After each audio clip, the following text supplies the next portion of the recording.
মনে কষ্ট নেবেন আমি যদি এই যে মাইক ম্যানের সাথে একটু কথা বলি, ওকে তিরস্কার করবেন?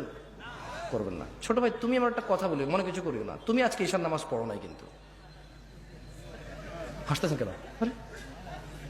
বলো কোন জায়গায় আসছি ভাই, আপনার কি যে কোনো কথায় হাসেন? কথা বুঝবেন আগে, কত গুরুত্বপূর্ণ কথা বলতেছি। আমার আসলে ওয়াজ করার ইচ্ছাই চলে যাচ্ছে দিন দিন। তুমি তো আজকে ঈশার নামাজ পড়ো নাই, হাসির কি হলো? ও পড়ে নাই নামাজ, মানে হাসির কি আছে এখানে? এটা আমি বুঝতে পারছি ও পড়ে নাই।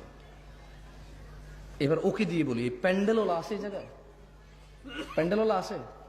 আজকে তোমাদের ভলান্টিয়ার কতজন? সবাইকে ডাকো। ওখান থেকে আমি মিনিমাম ছেলে পেলেকে বাইরে বোঝার ঈশার নামাজ পড়ে নাই। সব বাইরে আছে না? ঠিক আছে, আমি চলে গেলাম ইনশাল্লাহ। ওয়াজ শেষ করে তোমরা কালকে বিচার করিও তোমাদের, যে তোমাদের ভলান্টিয়ারদের মধ্যে কত ছেলে ইভেন নামাজ পড়ে না ঈশার, কিন্তু ওরা ওয়াজ করাচ্ছে আমাকে কত দূর থেকে নিয়ে আসা। ওদের কথা হচ্ছে সারা বাংলাদেশের, সারা শিবগঞ্জকে হেদায়েত করে দেবে। তাহলে কোনো মানুষ খারাপ করবে না, সব খারাপ আমাদের। কারণ হুজুর নিয়ে আসছি দূর থেকে, সব মানুষের হেদায়েত করে দেবে, কেউ আর অন্যায় করবে না। তাহলে একমাত্র অন্যায় করার বাকি কে থাকে? আমরা। আমরা আয়োজন করে হুজুর নিয়ে এসে সবাইকে ফু দিয়ে হেদায়েত করে দেব। ফু দিয়ে হেদায়েত হয় না, ফু দিলে হেদায়েত হয়? হেদায়েত কে দেয়? চাইতে হয় কিনা? কারা চায়? যারা জান্নাতের আশা করে, যারা জাহান্নামের ভয় পায়। একটা মাইকম্যান এই শীতকালের সিজনে এমন কোন দিন নেই যেদিন সে ওয়াজ শোনে না। এদেশের ওয়াজ যদি মানুষের খুব বেশি একটা কাজে আসতো, সবার আগে ও সবচাইতে ভালো মানুষ হতো।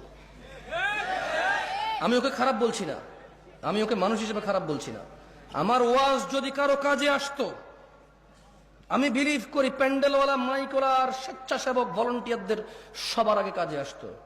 কিন্তু আমি দেখেছি এদেশের আয়োজকদের মধ্যেই বেনামাজি, ঘুষখোর, সুদখোরে ভরপুর থাকে। দু একজন ভালো থাকে, দু একজনের ইচ্ছা চেষ্টায়, বাকিরা, হ্যাঁ বাকিরা যে সাড়া দেয় এটার জন্য তারা নেকি পাবে যদি তারা নামাজি হয়ে মরে। আর বেনামাজি মরলে উঠলে হিসাবেই আসবে না। আল্লাহ আমাদের বোঝার তৌফিক দান করুন। তোমাদের যাদের বয়স